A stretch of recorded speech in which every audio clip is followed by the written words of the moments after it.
That was a dumb way to start that. Yeah.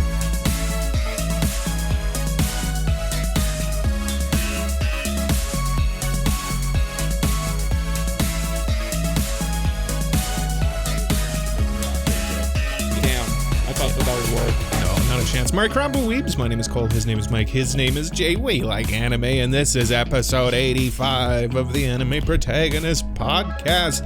And on this week's episode, we answer all of your fan mail, listener questions, mailbag, whatever. Listen, give us a break. We've got a convention coming up, and we're trying to prepare for that. So we've got a lot going on. Okay. Well, I mean, when this episode comes out, the convention will be long over. But I guess, as Jay likes to say, a peek behind the curtain. We are recording this one very early. So if something imminent and like world-changing happens in the next 2 weeks, we will not be addressing it because we are in the distant past. Much like all of us and just our aged selves, we are living in the past. So yes. Yeah. Mm-hmm. Yeah. Speaking of I was just gonna say it was like physically impossible to record. So to lift the kimono a little bit, I like that better than peek behind the curtain. Lift the kimono. We just simply must record very early. Very, very we early. Just simply must. Yeah, so if this is a bit of a loopy episode, it's because we're recording at a weird time. On a weird day. On a weird day, and we've got a big convention coming up in a few days. What convention is that, Cole? That was Ai-Kon. Oh, yeah, that's right. We're in the future now. We're in the future, so advertising. If we saw you at Ai-Kon, I'm sure it was great to see you. It was or sweet. Not. Awesome. Thanks for listening to our first episode after Ai-Kon. Except for that one guy that just like sucker punched Mike in the face randomly. But I deserved it though, honestly. Yeah, I can't tell you the story for legal reasons, but I definitely deserved that. Yeah, I don't know why. Like, I was just walking back to our table and all I see is this guy just sucker punch Mike as hard as he possibly can. Mm-hmm. Yeah. And they'll never catch me because I ran away so fast. Like I said, legal I just see reasons. Cole like running away with his arms flailing in the air. Well, yeah, he's a pacifist. He avoids violence at very high speeds. Exactly. We're also reviewing a manga today, Kowloon Generic Romance, at my suggestion. So I think it's my responsibility to try to explain this plot without obviously spoiling the. This one ends on a killer cliffhanger, so it's gonna be, I'm interested to see how you do this. Anyway, who's Jay? Jay? Yes. It's your turn, Jay. I think. Jay, Yes. Why don't you tell me what is underneath that ReZero hat of yours? Absolutely. So we're gonna go like 2 steps back after we took that 1 step forward into the future and talk about Ai-Kon because I am looking forward to it. And this is the last time we're recording before it happens, so potentially the last time ever. Yeah, who knows? I guess so. I guess we'll have a huge falling out at Ai-Kon. Yeah, maybe I'm the one who punches Mike hard in the face. Mm-hmm. Like we discussed on that episode where someone asked which one of us would win in a fight, Jay would definitely win. He's got that anger in him. He's got that dog in him. But I'm looking forward to just like walking around the marketplace. Yeah. And the nice thing too is that like we have the 3 of us and also extra help at the table, so we should be a little more loosey-goosey and free. It should be a little more loosey-goosey. Mike had to drag his wife along. What the heck, man? She is a Discord mod, so it makes sense. She's staff, bro. Well, I mean, she was a guest. She was a guest. Yeah, she was on the pod too. Let's get Nug Deep in here That is true. That is true. Oh, don't even. We'll probably see him. Nug Deep's already asked, and I'm like, it's too late now. We can't get you in. Oh no. Yeah. Nepotism fails again. Yeah. Zero's producer son also asked if we could get him in. That's not how this works. That's not how this works. We are nobody. Yeah. Yeah. But the thing that I wanted to bring up was like I'm looking forward to buying like a bunch of new prints and things like that at the marketplace, and I'm just curious what you guys are looking forward to about the con. Oh, buddy. Aside from the table, obviously. Well, obviously the table. I'm sleeping underneath the table. I'm sleeping on top of the table. That was my plan. I was going to sleep on the table. You know what I'm excited for? Because I'm a big deal, right? I'm a big huge deal. Celebrity. Yeah. Mm-hmm. So I have a hotel room attached to the convention center And I'm a big fan of hotels. I am strange like this, but there are people who enjoy the hotel. That's a definite, there's a group of people like you, Cole. It's not it's a minority, but it's not majorly It's not a strange minority. It's and like the hotel hot that's... dogs. Yeah, well, shut up.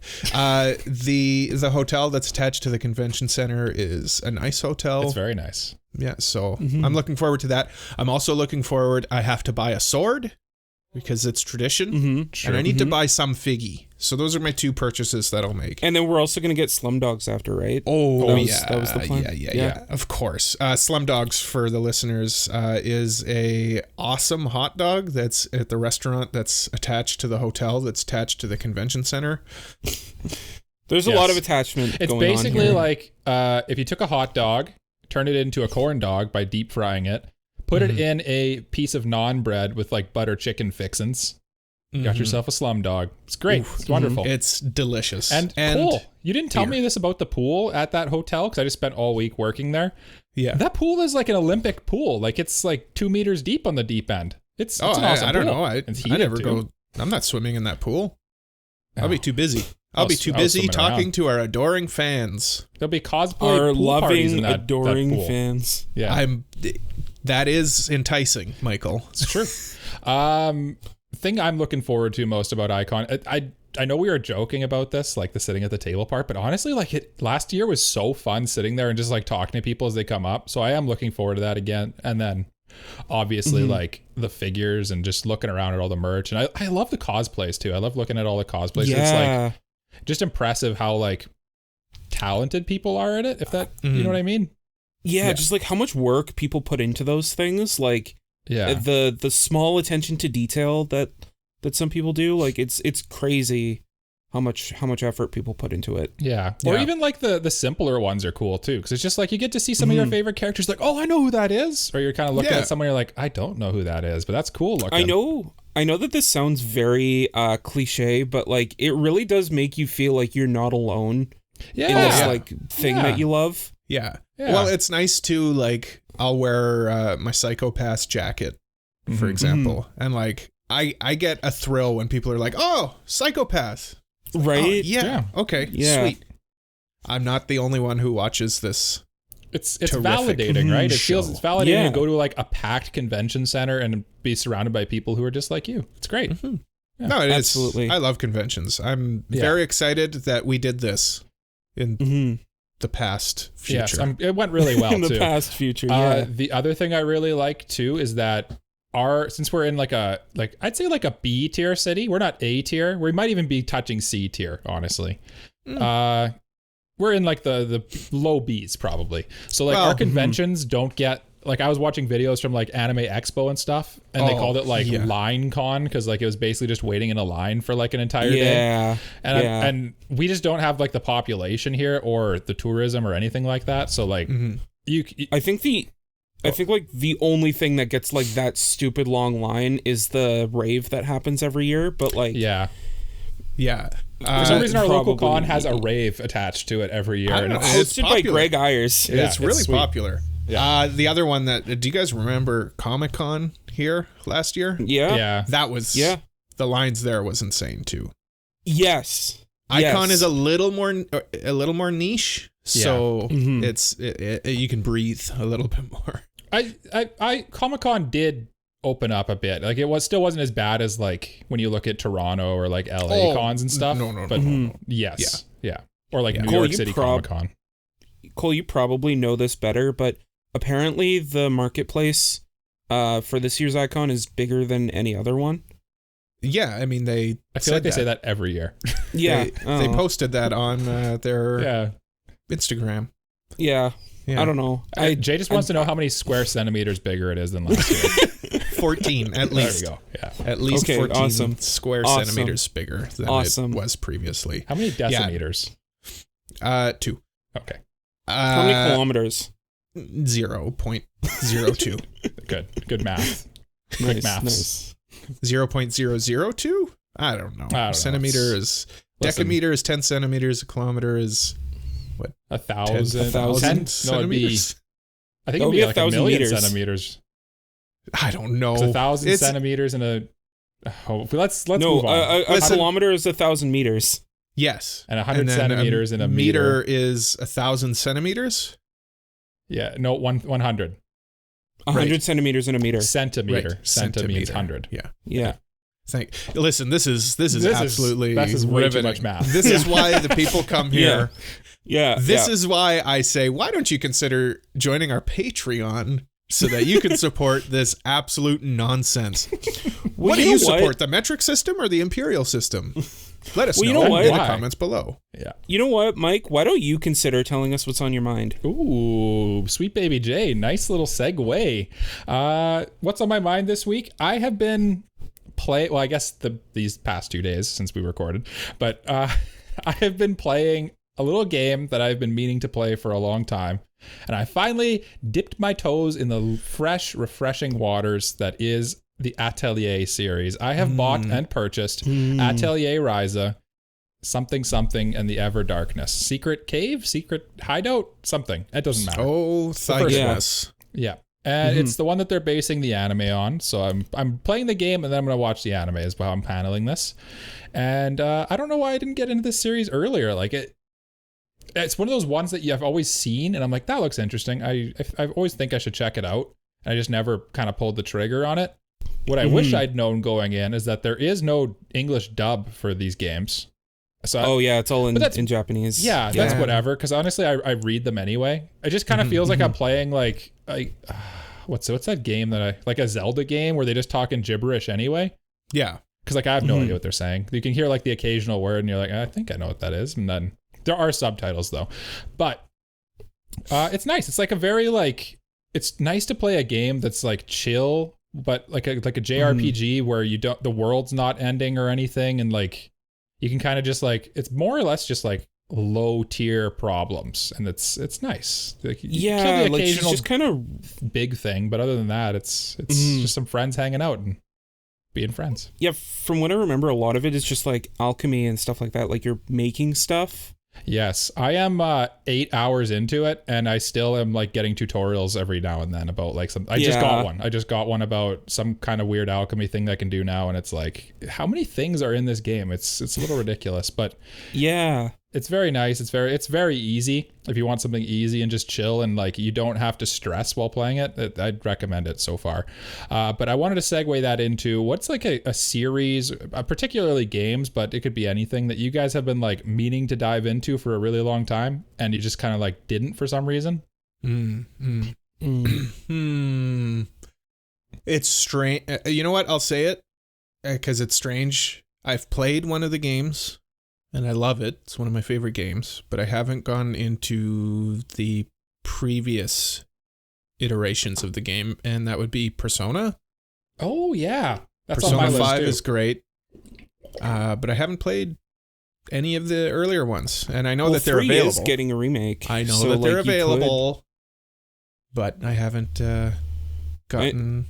I mean, like 3 is getting a remake, so like that could be a good reason to check it out. Well, I know that they're available. Yeah. They're on all the consoles. I would almost argue they're like very available now. It's kind of like what I said with Atelier Ryza. Like it's very available. It'd be very easy for me to get into it. But again, like with the Persona like 3 and 4, it's just like I've just never done it for some reason. It's just never made it to the top of the list. Because the excuse was always, how am I going to play it? I got to get like a PS Vita or a whatever. Yeah. But now you can just play it on your Switch. Like it's on everything. It's on everything. Yeah, it's on everything. So that would be my answer. The Persona games, other than Persona 5 or Royal or Strikers. Royal is not real though. So go ahead. Someone else. Cole just had to dip in there with the Persona 5 slander. I love Persona 5. I do really like Royal. It's just it's basically fan fiction. That's all. No, I disagree. Negative. Go ahead, though, guys. Go ahead. It's Jay's turn. It's Jay's turn. Yeah. I've honestly been thinking about this because, like, a lot of the time, if there's a game I want to play, I'll just play it. But I guess for one, Golden Sun comes to mind. Okay. So you were gonna say Golden Eye. Yeah. James Bond No, GoldenEye. I've played GoldenEye. But Golden Sun, like Slappers only. I know that it's like not really that widely available, so like I kind of get a pass for it. I would say with No like pass. the ride, There are no no pass. passes. Never give Jay a pass. And also with like the freedom of emulation for like older games like that. Sure, but like I just mean like if I were to play it authentically, Yeah. like it's like the most recent iteration of it is on I think Wii U with the Virtual Console, and yeah. I think they shut down the eShop, so that's not even possible anymore. Thanks, Nintendo. Yeah, good job. Thanks, Man, Nintendo. they do good things, and then they do just like why things like that. Yeah. Well, I mean, it's like, isn't it like 15 years old, the eShop? Didn't the Wii U come out in like 2000? I guess it's 10 years old. Came out in like 2013. Well, they should offer yeah. those games that they were going to, or that they offered previously. I don't know. It's just not fair. Xbox can do it. Can you still like Xbox access can do a Xbox lot. 360? Like Yeah. on the marketplace? Yeah. Really? I downloaded the OG Star Wars Battlefront 2, and that came out on PlayStation 2 and Xbox. Yeah, but it's not like if you plugged in an Xbox 360, the store won't work probably. Oh no! Yeah, but like it makes sense that they'd shut that down because like you can just get an Xbox One, which if you have a 360, there's a good chance you got an Xbox One, and you can just download all the games that were on the 360 store. Yeah, it took a while for that to come, but yeah. Yeah, Nintendo needs to do that because they've got such a With huge Nintendo, back yeah, catalog. well, they put it don't behind a paywall, have right? Yeah, and they don't have like all the stuff that was in the Virtual Console. It's bizarre. Nintendo makes bizarre marketing decisions. They make weird They make choices. amazing products with horrible marketing. Yeah. Nintendo, sometimes you can tell that they still live in like the 1980s when they launched the NES. Yeah, it's almost like they just like locked the door on Nintendo and just didn't let anybody in for like a really long time, and they're just like, we're just gonna do what we want. And then people are like, but everybody's doing this, and they're like, go away. So so we're Nintendo. Get out of here, nerd. Yeah, there's Yeah. But anyway, about Golden Sun, like it's a very popular Nintendo JRPG that I just never got around to playing, but it looks really fun. So yeah, that's one that I've always kind of like I've had my eye on for a long time too, I'd say. Yeah. Do you have an answer, Mike? Or I gave it at the start of the Atelier series. Atelier? Okay. Yeah. Another one that I wish I could play, but this you got to give me a pass on this one because it would be borderline impossible to play it. But the old like Star Wars X-Wing and TIE Fighter games that are basically Star Wars flight simulator games. Okay. Yeah. What console is that even on? They were on PC in like the early 90s. Yeah, good luck. Yeah. You can just go buy a CD-ROM, Cole. I'm sure. Like your computer actually might have a disk drive. It has. Very few things do now. It's got a disc player. I will say though, Star Wars has a similar game out now in Squadrons. Yeah, but it's just not quite the same. It doesn't hit you in the nostalgia, does it? No. I want those like old. The story in the X-Wing and TIE Fighter games were great too. Oh, there's a story on them. Yeah, like Thrawn is in them. Like it's all. Oh, that's sick. Yeah. Look into it, Mike. I will. Look into it. You're my techie guy. See if you can find a way that I can play this game. Thank you. I can. Yep, I'll do it. Thank you. Where there's a will, there's a way. It's called emulation, boys. Yeah. Well, but it's old PC, so you might need like MAME or something like that. Anyway. Yeah. Anyway, just waiting for the old baton to be thrown over Cole's way. Oh, right. Cole doesn't speak unless spoken to. Cole, what's on your mind? Thank you.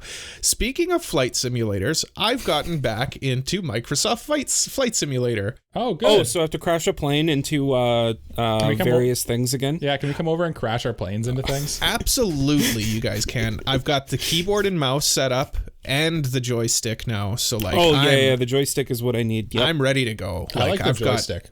No, I mean the joystick is for flying, but like I've got all the flight controls and different so you got stuff. both going on. Yeah. Oh, cool. Yeah, and I can look around with the mouse. That's pretty neat. So much easier.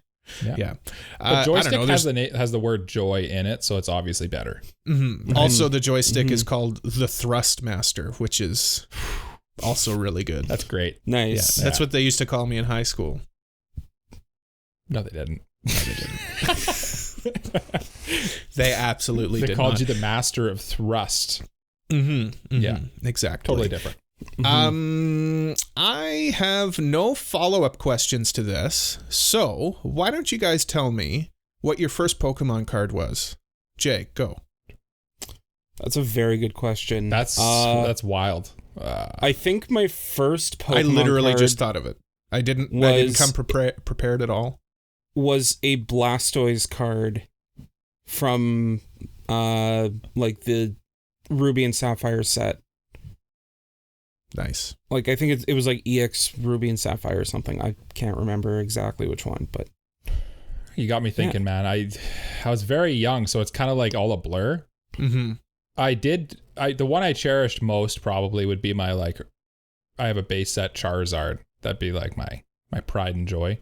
But I don't really remember getting it, if that makes sense. The one I like that sticks out of my head probably the most as like the card that I pulled out of a pack and I remember going ballistic for is, I think it's out of the very first like EX, like the Ruby and Sapphire series, or it might have been even still Gen 2 when they switched over to them. They started at the EXs. I pulled a Typhlosion EX and it was like, what is this? This is a crazy card. What is going on? I'm the king of the castle. Look at me with my Typhlosion EX. And then it's sitting in a binder downstairs somewhere. I don't know. It's somewhere. Yeah.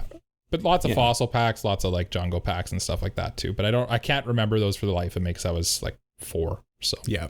I think my first one was a Bellsprout.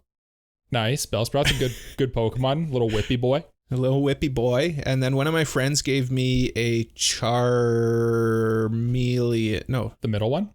Yes, Charmeleon. Yeah. And then, of course, I remember getting my Mewtwo out of the Pokemon movie box. Oh, yeah. Or the Mew from the Go Into the Pokemon movie. That's a sneaky answer, too. I didn't go see it. Ancient Mew, yeah. I didn't go see it. I just got the card out of the box, like the movie box. I think you got Mewtwo out of the box, and then if you went to the theater, you got like that Ancient Mew card too, right? I know what you mean. I just didn't go see it in the theater. Yeah, I had actually to wait have for it to come out on small VHS. story about Ancient Mew. Better be small. It is a little small. So like when I was a kid, a lot of people I went to school with in elementary played Pokemon, like the trading card game, but we didn't really. Like every other kid. Really. We just like threw cards down. We were like, okay, so this attack does this damage, so we'll just name the attack, and that's what we're doing. Yeah, standard. And one of the kids had Ancient Mew, and because you couldn't read the text, he just made up whatever it did. So he was like, it actually has infinite HP and does infinite damage. Oh, he was that kid. It's true. He was that kid. Oh, no. He's the guy when you're playing tag. He's like, no, you didn't touch me. There's a force field. Yeah. So the way we played was we played Yu-Gi-Oh! Battle City rules, where if you win, you get the loser's rarest card. That's wild. Yeah. That's crazy. Oh, no. I hope that kid was beaten to a pulp. No. Well, he had infinite HP and infinite damage. I mean physically beaten to a pulp. Oh. There was one time where cards. He's just stealing cards at that point. He's stealing my card. Listen, I'm a pacifist, but Did you guys ever like rip anybody off when you were trading cards? Well, I don't want to tell you about that time I ripped you off when trading cards. Well, you're older than me, and you were too cool for Pokemon cards when I was in school. So no, that never happened. I don't. Your younger brother Cody Bot did make fun of me for playing Pokemon cards, rightfully and so. drawing dragons. Yeah, well, he was probably drawing dragons, but secretly in his room. Yeah. No, I can't think of any time I ripped somebody off when trading for cards. I don't think so. Did you ever rip anybody off? Like in general? Well, obviously. Oh, I mean, yeah. I spent time in prison for ripping people off. Huge scam artist. Yeah, but we don't talk about that if we're recording a podcast. We don't need a cancel Cole for that. Oh, yeah. No. We are recording a podcast. Yeah. Jay, did you ever epically win any Pokemon trades in your youth? I never really traded. No? Like, the only time cards changed hands was via those battles that I Battle mentioned. City Chaos rules. Yeah. Yeah. But aside from that, like, our cards were ours, and that was that. Nobody ever asked to trade. Okay. Yeah, that's basically how I did it too. And then I remember there was this one time when I traded for it was a Lugia card. And I traded, I did the old technique of trading like a bunch of bulk. Like, I was like, here, I'll give you just random commons. I'll give you like 45 cards for this one card. And then he's like, oh, sweet. Yeah, this could be anything in these cards. I know. It could even be a Lugia. Yeah. You know how much I wanted one of those. Did you guys draw your own cards when you were a kid too? Yeah, actually, it's funny that you mentioned that. One of my earliest memories is we were in our old cabin and my grandma came over and I was drawing and I was drawing a Machop from the card. And I distinctly remember showing it to her and her being like, "Oh, very nice. Awesome drawing, Mike." Awesome. And then and then threw it in the garbage. And ripped it up in front of me. Yeah. What do you guys say we shut up? Oh, Okay. And talk about Kowloon Generic Romance. Oh, let's do it. Because we were tasked with reading this manga, and I certainly hope that you both did. I know Jay did because he sent a message earlier in our chat saying, "What did you make me read?" And I made you read this manga. Let's go over what we think we thought of this thing, and then I will think further. So, Mike, I think this one's tricky. This is a tricky one. I'm going to say you both disliked it. Straight up. Here's the thing. I feel like we always predict when it's our manga or our anime that we picked, we're always predicting that the other two are going to hate it because we're it's a little self-consciousness just projecting out there. It's also it's also yourself. a thing. Yeah, if you set yourself up to be disappointed, then you can only go up from there, right? It's truly a coping mechanism that only me and my therapist understand. And that's just what I've always done. I just assume everyone hates me, and then I'm pleasantly surprised when people don't. So I think you both hated this manga, and me as well. Michael, what do you think? I think Jay probably was kind of bored by this one, I think. Cole, I think, loved it. I honestly was pretty confused while I was reading it, but yeah. Okay, sorry, Jay. We'll get into that after. Yeah. Okay. So Cole loved it, first of all. I loved it. I think Mike was a little confused by it. I was a little confused while reading it. But I think Mike was a bit confused and he didn't like it too much. Okay. Well, do you want to tell us what it's about, Cole? Well, why don't I just read this? Because this is very difficult to tell you what it's about. This first issue is basically just setup. And it really takes off after this because there's kind of a stinger at the end of this that kind of shows okay, there's more going on. But the first volume is mostly just kind of like a girl falling in love with her coworker in this dystopian place. The synopsis off of AniList is: welcome to Kowloon Walled City, a dystopian townscape where the people are brimming with nostalgia and where the past, present, and future converge. Amid the hidden emotions and extraordinary daily lives of the men and women working in its confines, a tale of romance begins to unfold for real estate agent Riko Kujirai, one that feels as familiar as Kowloon itself. Yeah, so it's this first one is basically, like I said, just kind of her coming to terms with her feelings for her coworker. Yeah, but the whole time it's going, there's definitely like an undercurrent of there's more going on. I would say is because there's these constant little like hints about. Kowloon was a real place. First of all, let's establish that it was a real place near Hong Kong, and it was really interesting. It was these super tall buildings with narrow alleyways between them, and people lived there. You can look it up online. It's like a metropolis kind of thing. It's like very interesting. It's like a rundown metropolis. It truly looks dystopian. Like it looks like a cyberpunk city. Is it still around, or are you talking about the one in the manga? Down. Okay, it got torn down.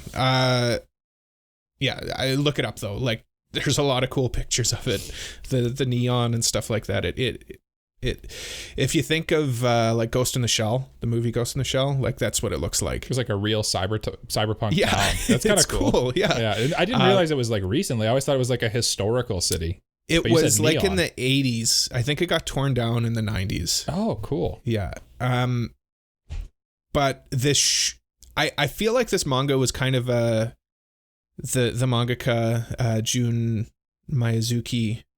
Mayuzuki just was interested in Kowloon, and then also had this plot idea in their head to make this weird story. I'm going to shut up though, because I want to hear what you guys thought of it. And yeah, Michael, you were confused. Okay, so why I was confused by this is when I've seen this book on Cole's manga shelf for a long time. Mm-hmm. And the cover always interests me because it has like this cool, like it looks, the way it's drawn is like something out like a Urusei Yatsura or something like that. Like it looks like an old manga, but it's brand new. So it kind of like threw me for a loop.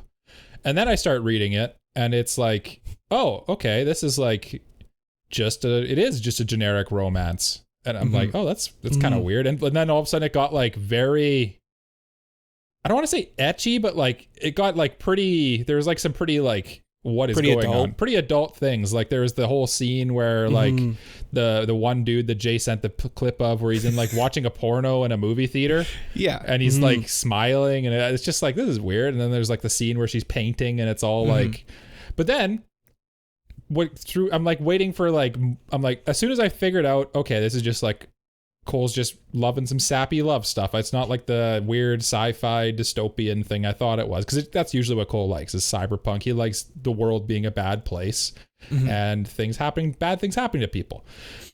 And I was just waiting for something like that to happen. Then right when I thought it wasn't going to happen, things started getting it started teasing the weirdness. Like there was the scene where the dude like cracks the egg on his forehead.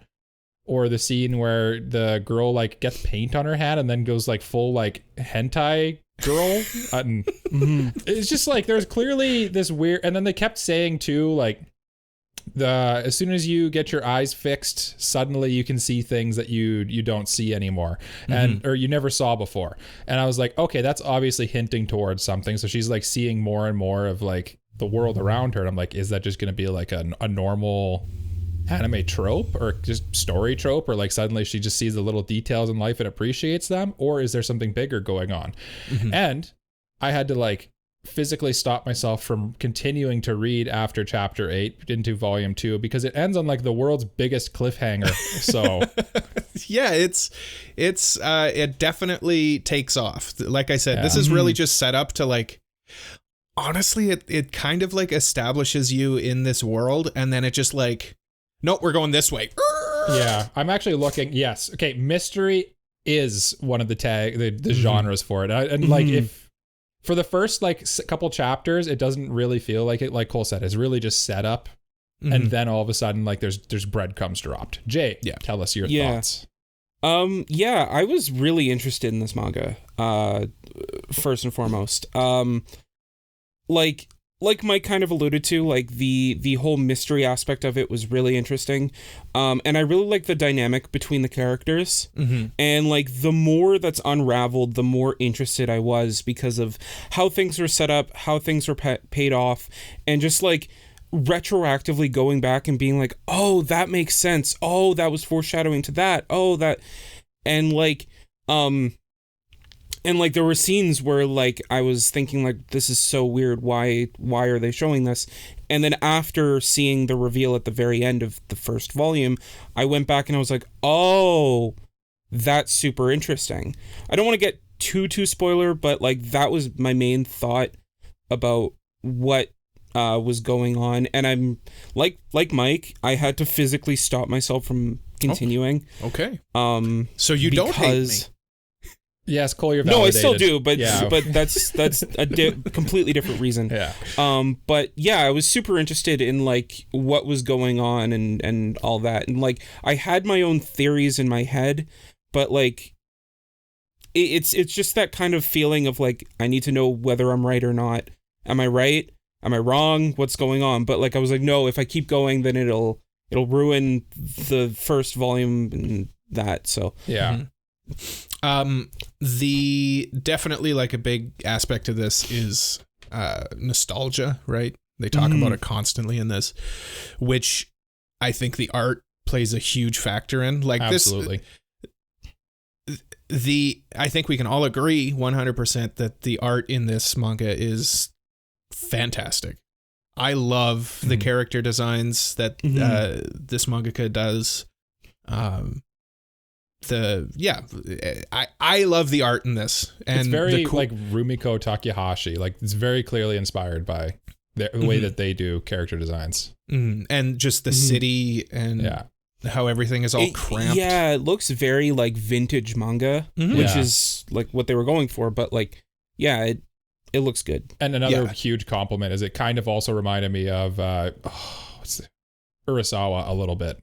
Like just the art style and like the way that the panels are structured and stuff. So like two huge compliments right there, right? Yeah. Yeah, like one of my favorite paneling choices in the manga is like at the very beginning when like she's on the balcony smoking and then you does the like turn zoom out and then like it does the zoom out. Yeah. I really love that. It's very cinematic. I'm a sucker too for when manga takes like a step back and just like focuses on the art, no dialogue, and just like tells a story through the art. And that's this does a really good job of that, especially in the old.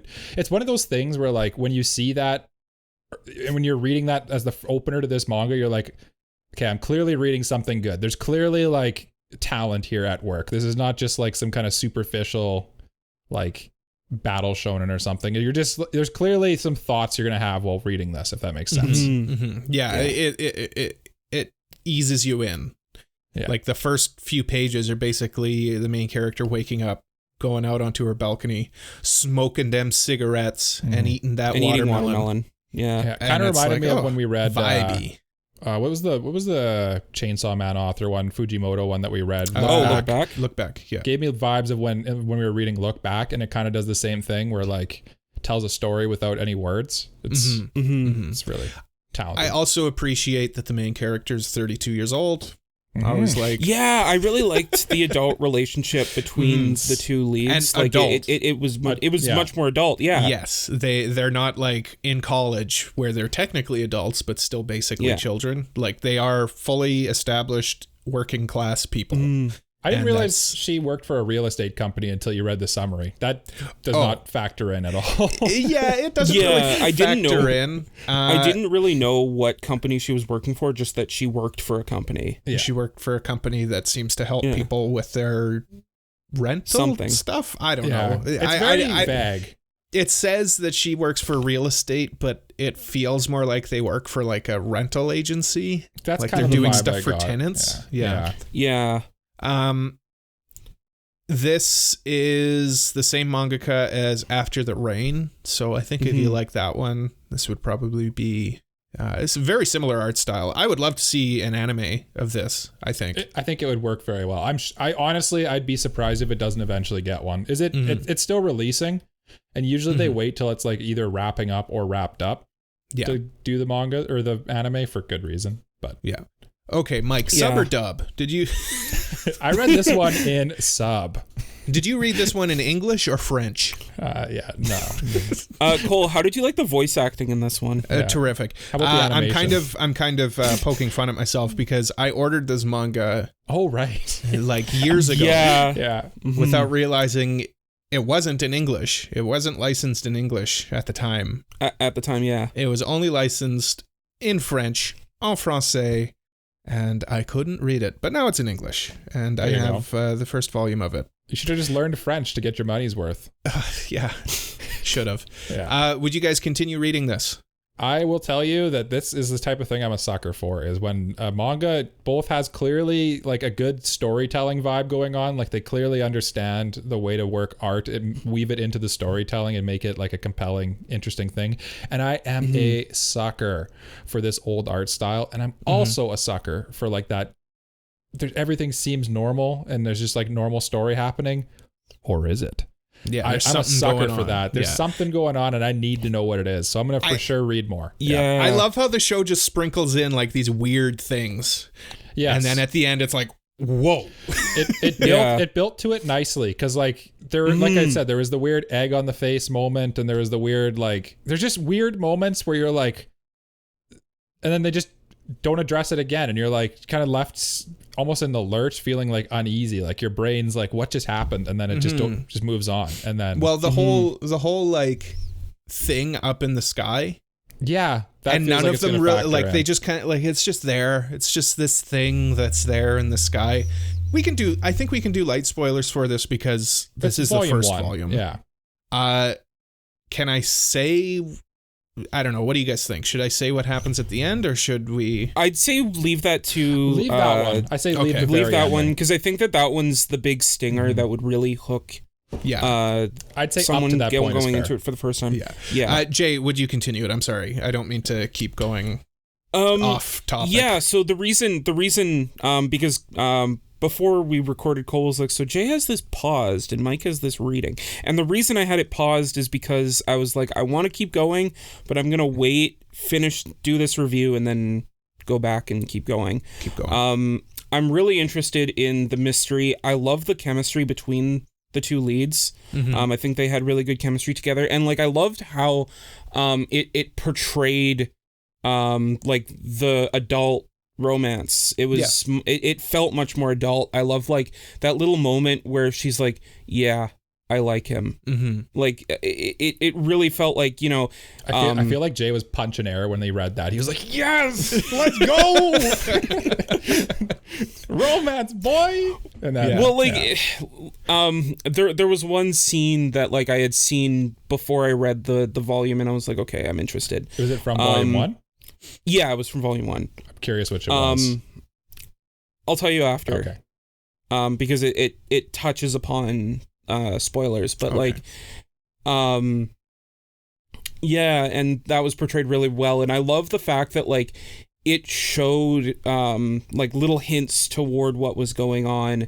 I guess the foreshadowing was done really well. And it reminded me of the foreshadowing for School Live. I don't think, have either of you read or seen School Live? No. Negative. We'll have to review that someday because I've been curious for a while. Yeah. Episode 1 of School Live is probably like some of the best foreshadowing I've seen in anime. That's hyperbolic. I like it. And this first volume reminded me of that. So, well, gentlemen, give this a rating, please, if you would.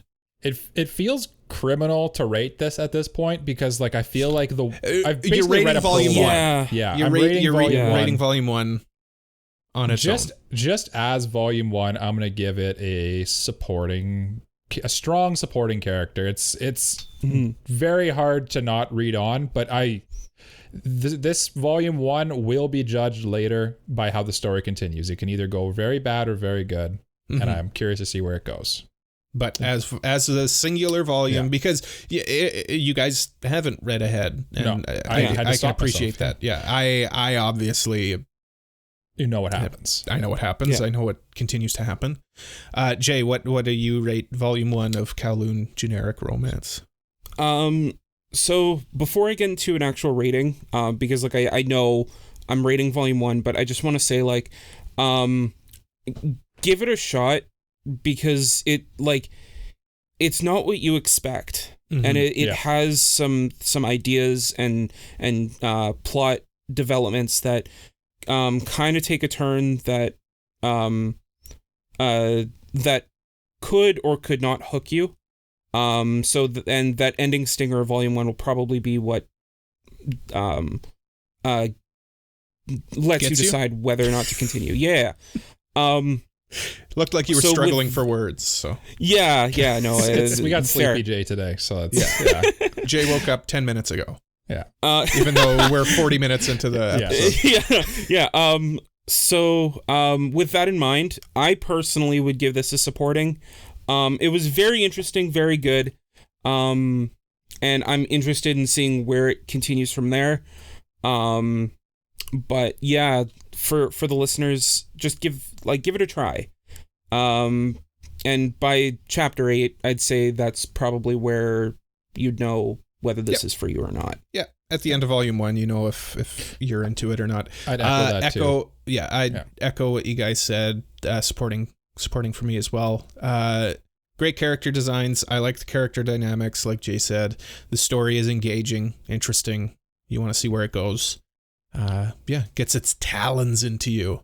Yeah, and it does it masterfully too, I would say. Like it really hooks you in a way that's like organic. Yeah, and it's different. It's unique. It's a unique manga, I think. There's it does not have much the old like this. explicit sticker on the front though, so if you are not, it wasn't that explicit. It's not that bad, but no, you don't. I don't really know why it does. It's really maybe just that one panel of when she gets a paint on her hand and has like an orgasm. But that's.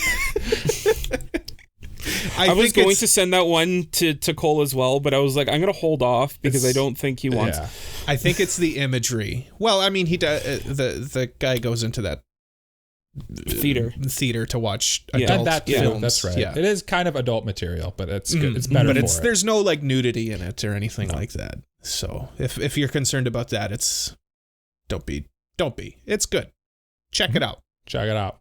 Check it out. Let's check out our priority mailbag. Okay.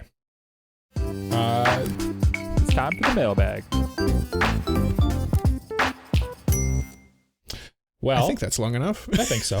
Soundboard's not working, so we had to do this the old-fashioned way. Yeah, the old way we did it. Super Mexi wants to know, what is your dream anime fight? Any two characters fighting to the death? And I feel like you two are especially bad candidates for this because you guys don't really like the shonen genre, like the battle anime that much anymore. But I must know, and Mexi must know. Also, join our Patreon if you want to send in priority mailbags. We always read a patron episode or mailbag on the episode. So is this question pertaining to like any two characters across anime, the anime multiverse, or like two characters from one series you'd want to see fight? Sure. I think it's the multiverse. Whichever one you want. Multiverse? I read it as multiverse. Yeah, that's what I would see it as too. Mike, do you have an answer? Why don't you go while Jay and I struggle? I want to see the Gundam Unicorn face off against the Turn A Gundam. See which one can manipulate time and space more. Let's go, baby. I don't know. Or Ash versus Red from Pokemon. Let's see that too. Apparently, I'm only in universe is the way I'm doing it, but I guess that's also cross universe. Yeah, I mean UC versus whatever Turn A exists I forget in. what Turn A's universe is called. Yeah. Anyway, what's your guys' answer? Since you guys want to make characters kiss and fight, I want to see Goku battle Superman. Oh, you're the worst kind of person. Who would win, Goku or Superman? The answer is Superman. I'm sorry, everybody. Superman is OP. Yeah, Superman would win. I don't know enough about Superman, so I don't even know. Well, here's the thing. Like, Goku wouldn't use kryptonite on Superman because he'd want to fight Superman, like, at his best. So, like, and Superman at his best is kind of just like an unstoppable god.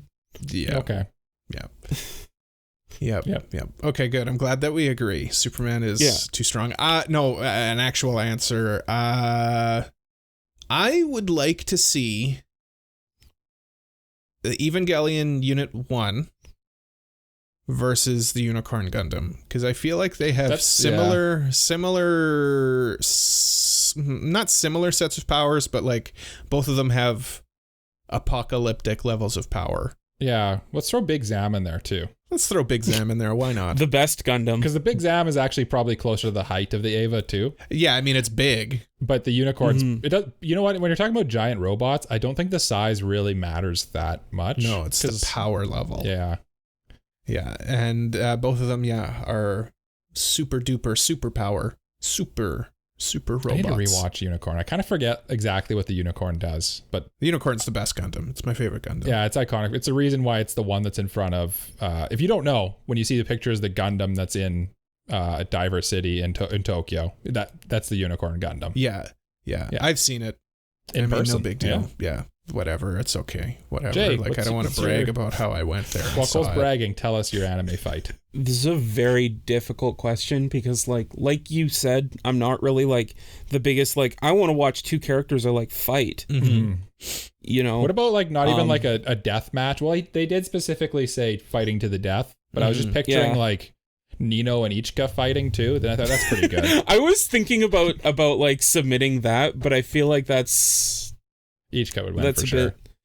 I know like we've kind of seen this in the anime, but we haven't really seen it to the death. I would like to see Yor and Lloyd fight to the death. Yeah, okay. Yeah. That'd be a good one, actually. That's a good answer. Good answer. Yeah, like there have been like a little bit of hints toward the fact that they're going to be at odds at some point in the manga, but like I want to see it. Yeah.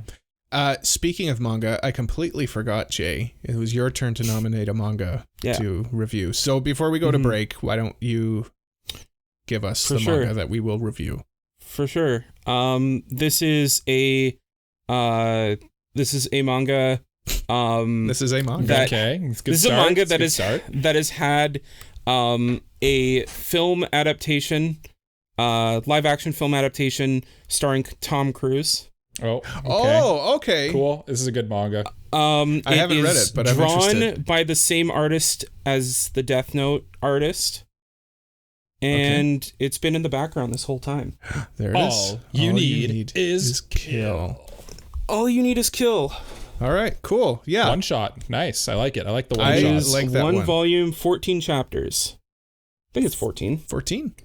Something Hold like that. it up sideways. I want to see how thick it is. It's how much time do I need? Shot. It's a big boy.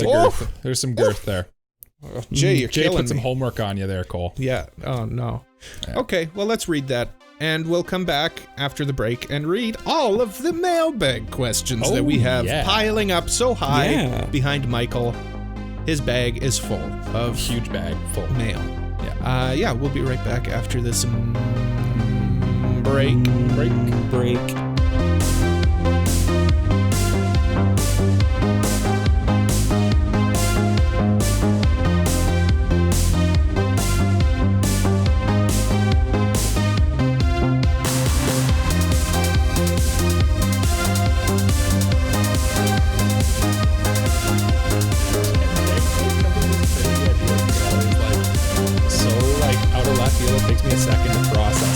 Welcome back to the Anime Protagonist Podcast.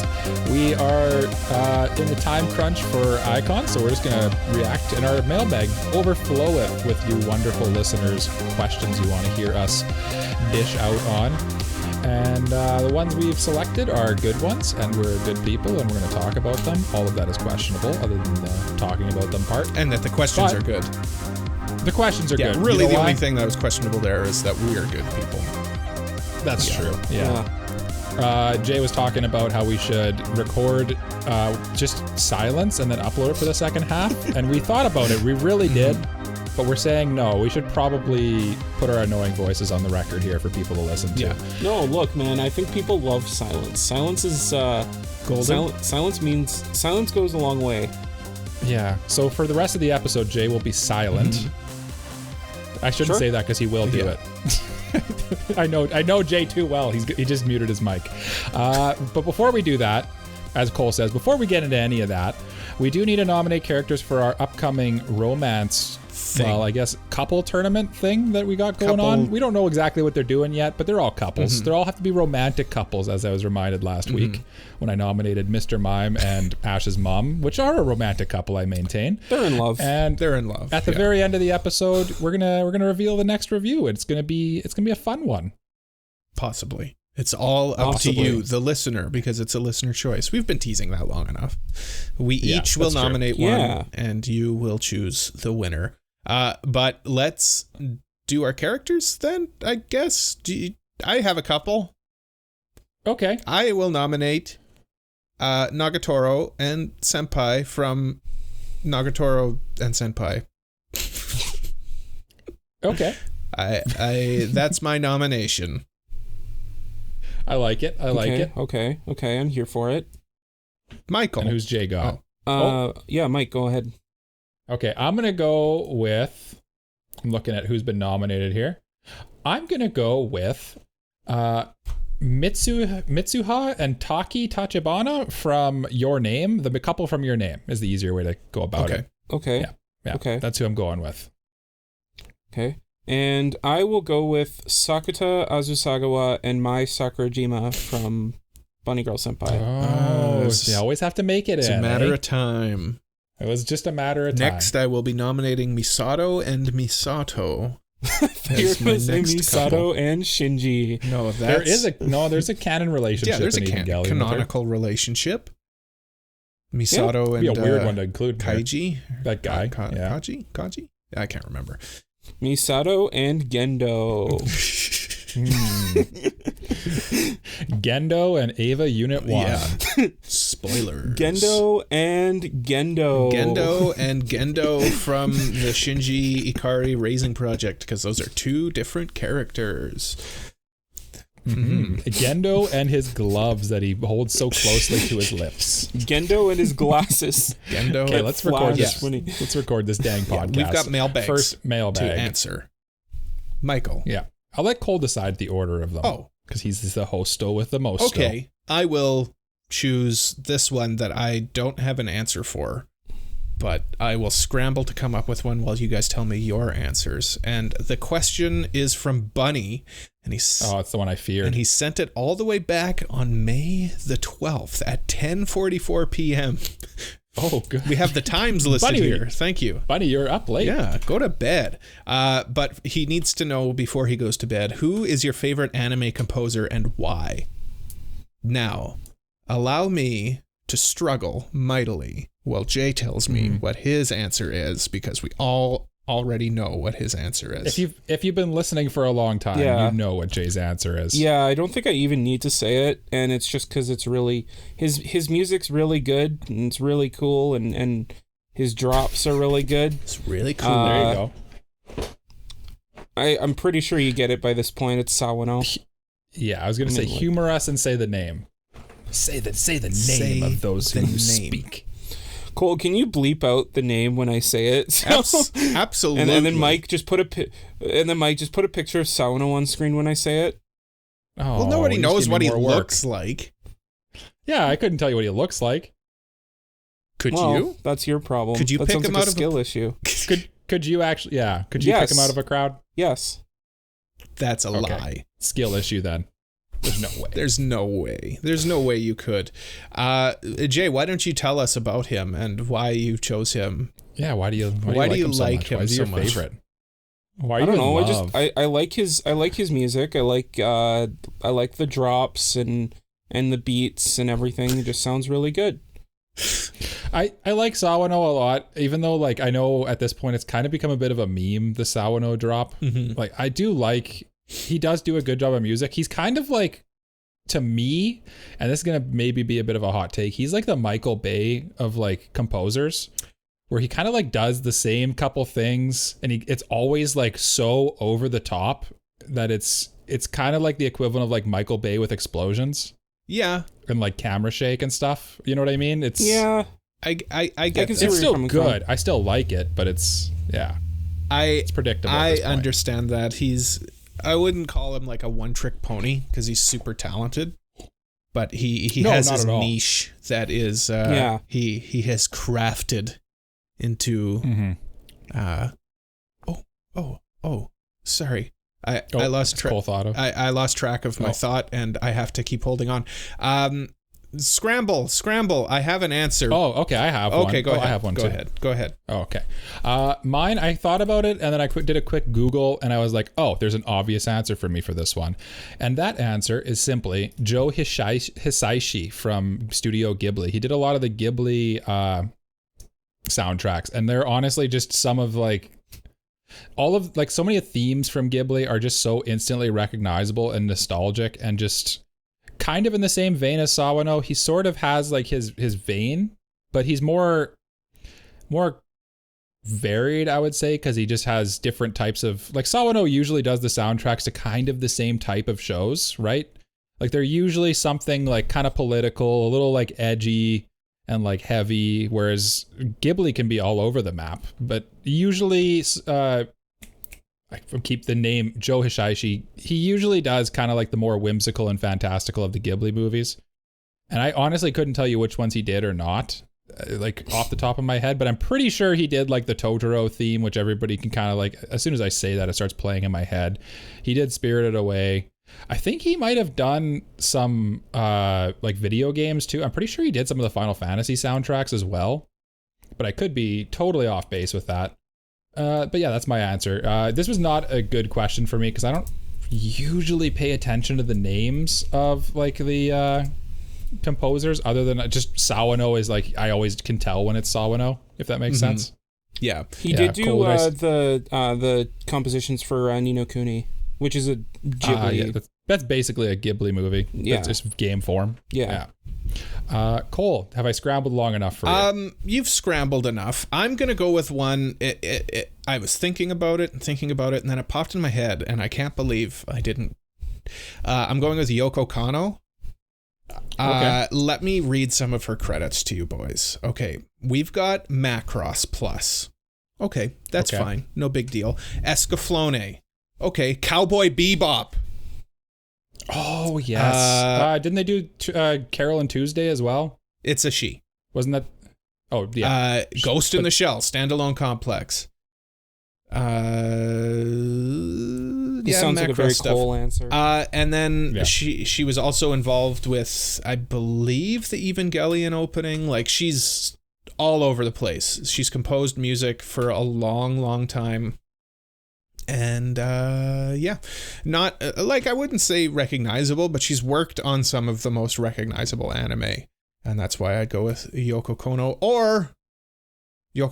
or I would also go with the composer for Ancient Magus Bride, whose name I have already closed, because Ancient Magus Bride is a terrific OST, my favorite OST ever. Yeah. So yeah, that's what that's what I would go with. I think, because I mean, when you do Cowboy Bebop and the standalone complex, come on. Those are anime too that are kind of like known for their soundtracks as well, right? That's what I mean. Yeah. That's what I'm talking about. I'm just scrolling. They also did the theme song arrangement for Cardcaptor Sakura. They worked on Razafon, another theme song arrangement. Turn A Gundam, Michael. Mm-hmm. Yeah, because you reminded me of Turn A Gundam, so that's why I picked Turn A's awesome. Turn A Gundam. Go watch Turn A, people. I haven't watched it actually, but I know it's my brother's favorite Gundam series, so I should get around to it. It's up there for me too. Yeah. It's a little like weirder for Gundam. There's space and moon. There's always space in Gundam. That's normal. That was a dumb way to start that. Yeah. Okay, so it's a different Gundam. It's got space. It's got space and giant robots. Wow, that is different. That is weird because it's like it has like a classical vibe to it, if that makes sense. It's like Gundam, but old Gundam. Mm-hmm. Yeah, it's like steampunky Gundam. Yeah, that's a good way to put it. Let's move on to and it's also done by, I think it's done by the guy who did Ava 2, or no, it was the last one done by the original creator. That's what it was. That's right. Tomino. Yes, Tomino. Yeah. Okay. Next question. Tribal Chief of the Mailbag Kratos sent this on June the 4th at 5:20 p.m. He said, "What's something?" That's a reasonable time. What's something anime or something else that you've randomly felt nostalgic for and went and rewatched it for no particular reason? For me, that's House MD, which I started to rewatch today, which again was June 4th. And that's not you, that's Kratos was rewatching House MD. Yeah, I'm reading that. That was all a quote specifically from Kratos? Kratos? Chief of the Mailbag? Chief of the That's a good answer. Mailbag? I like some House MD. I like House. House MD is good. House is really good, yeah. I feel like I'm not the target audience for this question because I'm not much of a rewatcher, to be honest with you. Neither am I. I usually watch something once and then I'll only really rewatch it in like a weird, if I like completely forget what happens sort of thing, and just to like kind of remind myself, like a refresher. Well, I have many answers if you'd like me. Cole I know does this You'd often. like me to For stall. me, I don't like I won't rewatch an entire show. If like there's a moment that I really like, I'll just rewatch that moment. You know? Yep. All right. Well, here we go. Yeah, Cole start Here we listing. go. We've got X-Files. Sometimes I just want to watch X-Files again. Great show. Very nostalgic. The theme song do be hitting good. The sitcom Community. Sometimes I'll just throw that on. That's a good show. Anime related. I mean, come on. March Comes In Like a Lion. I've done that many times where I just throw it on and then I get sucked back into it. Movies. I mean, Empire Strikes Back. I could put that on at any time. Yep. I feel Star Wars is a good answer for this. I've rewatched Star Wars a lot of times. Yeah. And I even have like a tradition. Usually for Christmas, we'll do the rewatch of just the end scene from episode 3. Just the last the like speech. third of that movie. Yeah, I guess if we're talking movies, then I can throw in the Raimi trilogy for Spider-Man. Yeah. I rewatch those all the time. I've There's definitely that memorized a lot nostalgia of there. the script. Yeah, give us a quick quote. What's a quick quote that comes to your mind? Out am I? Yeah. I'm gonna put dirt in your eye. I like that one. Misery, misery, misery. That's what you've chosen. He's getting up. I've offered you friendship, and you spat in my face, and then they start fighting. Awesome. Nice. That's at the end of the first one. And then they fight. Does Spider-Man actually say he's getting up? No. He's getting up. No, I just getting up. remember like I just remember like it cuts to like him. He's getting up. It's like a dark background because like they're fighting at night. Mm-hmm. Yeah. Mm-hmm. Remember that scene where he's going into that burning building and there's that figure there with the like cloak over his The head. pink cloak. Yeah.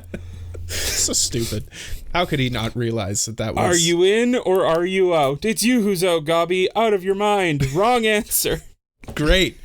you Awesome go. movies. I didn't know Jay had this power. I didn't know I thought only Nut Deep had that, this yeah. power for Seinfeld quotes. And or, another one of my Lord of the Rings quotes. Lord of the Rings would be another one. Sometimes you just gotta throw on Same here. Lord of the Rings. Yeah. I'm due seen for the a rewatch of Lord of the first Rings. Lord of the Rings. I haven't seen the other two. Oh. Or The Hobbit. Did Cole force you to watch the first one? No, I watched it when we first met. You hadn't watched it. I had watched it. I watched it. I think it was back in 2015, around Christmas time. I was in Regina, and my dad was like, "Hey, It's time. it's time." It is time, My son. And then the Lion King music started playing. Yeah. Extended edition or regular, Jay? I don't remember. I think it was the regular edition. Then you haven't watched Lord of the Rings then. You have to watch the extended editions all in a row. you That's must. the only way to watch it. It's the only way. 12 and a half hours. It's just so long, man. Oh, I know. Ghibli movies I can rewatch. Makoto Shinkai movies I can rewatch a lot too. Movies are easier to rewatch for me for some reason Yeah. Less time than investment. shows. Yeah. Understandable. Monsters Inc. I will sometimes pop in and rewatch because it's my favorite Pixar movie. You guys think of any like anime that you rewatch often? I know Cole has his yearly Toradora rewatch. March Comes In Like a Lion. Yeah. I do want to get a yearly Bunny Girl Senpai rewatch in for me because it's my favorite anime. And, like, I'm it's just super waiting easy for you to watch. make me review it, Jay. I'm currently Maybe one day. rewatching Fate, the Babylonic front one. Oh yeah, Fate would be a good one to rewatch. I feel like I need to do. Oh, and Fate Zero. I rewatched that recently. Yeah, I did rewatch Unlimited Blade Works like a couple years ago, and it was really good. Hot take from Jay. It's a good show. Unlimited Blade Works, really good. I think it was a couple episodes ago where we talked that I think Zero might be better than I think Zero's UBW better than Unlimited Blade Works. But that's more of a hot take. No, that's a cold take. A lot of people think that that's the case. I like actually because me and Cole agree on it. You're probably right. Actually, Unlimited Blade Works is like beautiful, and like so is Zero. But Unlimited Blade Works is like a few years later, and it's just better animation wise, and I like Reen a lot. But Fate Zero is just a better story. The story's better. That's what I would say. Speaking of good stories, I've been feeling a rewatch of Evangelion coming on. I feel it in my bones that I'm going to rewatch it soon. I feel that one too. I really should give it another try because I couldn't get into it the first time. Spoiler alert, Jay doesn't get into Evangelion for the third time. Yeah.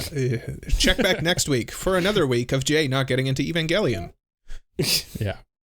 SAO, I think I've rewatched before. I haven't watched it. I rewatched SAO.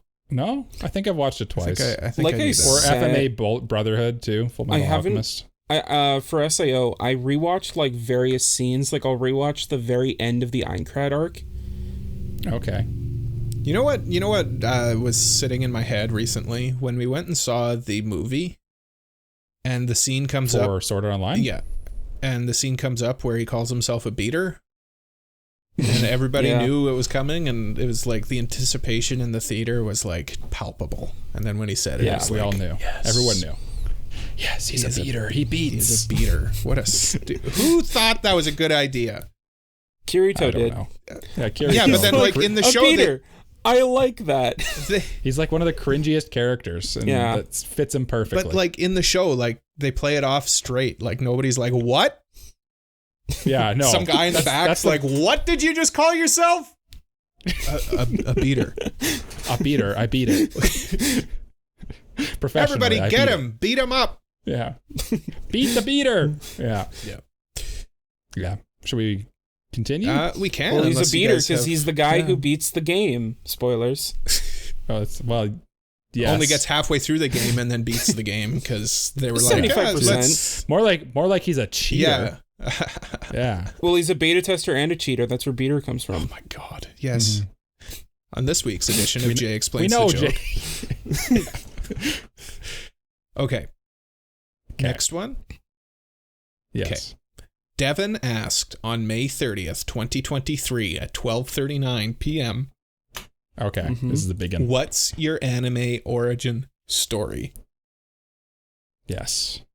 And because I felt like this was just such a solid question, I reached out. I had the idea to reach out to the Discord and just kind of like get some people's anime origin stories. So maybe we'll sprinkle those in between as we tell ours, because I feel like this is a juicy mailbag. This is a juicy question that must be asked and answered by all three of us.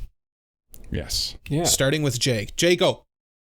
Okay. So I feel like I'm kind of glad I went first because my origin story is just kind of whatever. Like, I watched things like Sonic X and Pokémon and that when I was a kid, but like I didn't really see that as anime. I just saw that as cartoons. Mm-hmm. Yeah. And like when I was younger, I kind of like heard of anime and was just kind of like snobbish and was like, anime, I don't need that. It's pretty common sentiment, honestly. You'll see it when we get into the other people's stories. And I only really got into it when I was just like randomly browsing Netflix and stumbled upon SAO and was like, what's this? About a video game? That's interesting. I like video games. Like video games. So I watched it and I was hooked. It just like had everything that I was looking for in a show, and I was there for it. And the rest was history. It's a quality story. I like it a lot. Shazana in the Discords. First anime that I watched that got me hooked instantly was Attack on Titan. If you remember the first episode, that's what completely got me hooked. I love gore and traumatic cinema. Attack on Titan is cinema. Traumatic cinema. Debatable. Yeah. Well, the traumatic part, sure. Cinema? Debatable. You know what? I think Attack on Titan is a good gateway anime if you're a certain type of person like Shazena and you like the And darker you like side watching of people things. die. No, honestly, like if you like watching darker shows, like a lot of people are into like listening to like murder mysteries or like true crime stuff. Yeah, honestly, like super dark. If you're a fan of things like Game of Thrones, probably. Yeah. Or like True Detective or You, stuff like that. There's definitely anime out there that parallel that. Yeah, but I feel like watch Monster or something like that then. It's older and it wasn't accessible for a long time, my thing, right? like, sorry, this is just Cole being a crotchety old man. You're used to it. It's okay. I feel like Attack on Titan That's just who you are. is like brought up as like this super dark anime all the time, and I really don't think of it that way. It's an action show to me. It is, yeah. Like it's not that dark. No. To me. I agree with you. I don't think it's like there's heavy themes and like bad stuff happens and like there's a lot of death and gore and stuff, which is probably where the darkness comes from. It's like saying kind of like Jay said Game of Thrones is like a really good comparison because like people die, but it's not necessarily like dark doom and gloom all the time. It's serious. Yeah. It's a drama. It's an action drama is what I would say. Yeah. Does someone want to read the next one or do you guys have these open or I don't have them open. Okay, I'll read the next one then. Patron Peach says, when I was 12, all the cool/older kids coerced me into watching Hetalia, which became a hyperfixation. One of my best friends that I met years later also started Hetalia, and I don't know what was going on in 2012. Just glad anime led to some friendships with people I'm still close to. Hetalia, it's something I have like known exists for a while, but like I don't feel like I know anything other than there's a bunch of like countries that are cute anime boys, and that's about it. I don't even know anything about it. I gotta look this up. Oh, really? Yeah. The name sounds familiar, but I don't remember. But it's kind of, I feel like that's the running theme here is like someone will tell you to watch something because they like it a lot, and then you kind of just like almost reluctantly give it a chance, and then you're hooked. Oh, 100%. Yeah. Except for Cole, who doesn't take recommendations. Until I do, and then he realizes that we just want the best for him. Then I know that you guys are the all worst. Just trying to recommend things that you guys like that I'll probably like as well, but then I'm like, no, I'll hate it, definitely. But then I end up liking it. Isn't that weird? The only thing I can find the first thing that comes up is Hetalia Axis Powers, which is about that's it. The Axis powers in World War II? Yeah, that's it. What? That's the one. Okay. Interesting. I feel like we should review it at some point because I think it'd be funny because I genuinely know nothing about it. This is the first time I've even heard of it. To be honest, I've heard of it. I know, I'm probably in the same boat as Mike. I know nothing about it. It's kind of like, do you guys know what Azur Lane is? Mm-hmm. Yeah, and how it's like basically a waifus as like old warships. Yeah, it's like that, but with like husbandos. Yeah, it's husbandos as like countries. Yeah, and I don't know what they do, but it's 52 episodes.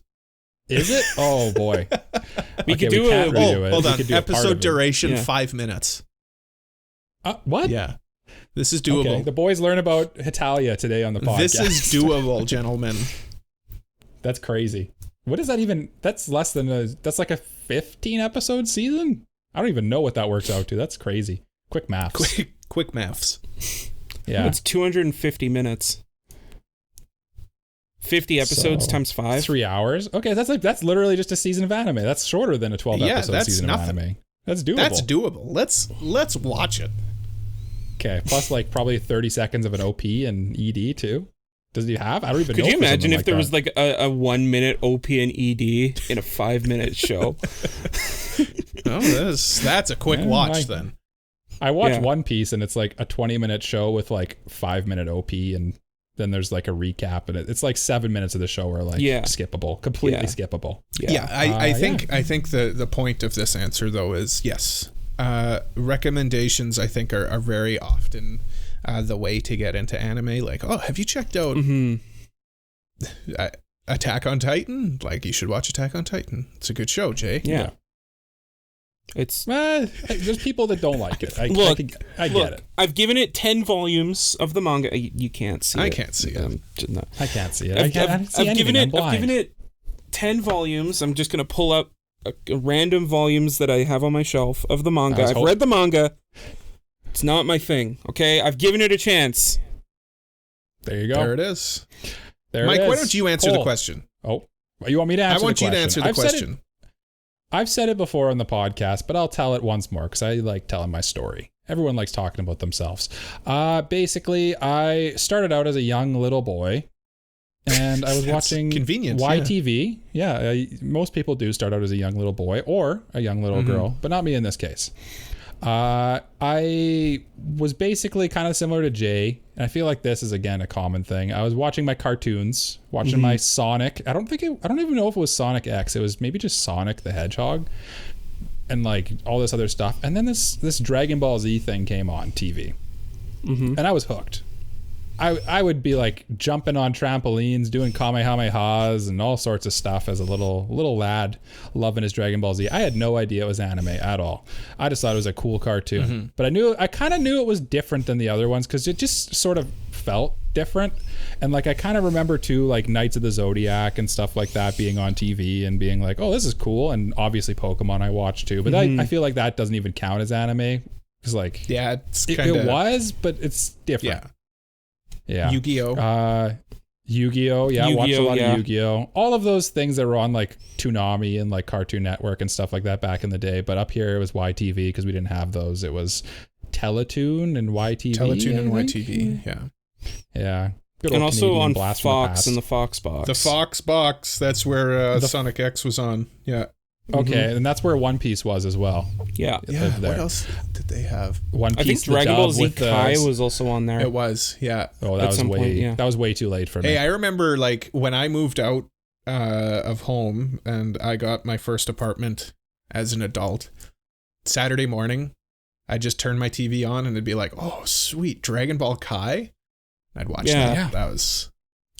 It also had Teenage Mutant Ninja Turtles, and that's how I got into and fell in love with that. Yeah, I'm learning that Jay's like a big Mutant Ninja Turtles fan. I wouldn't have guessed this, but it comes up often. Jay, your turtle is...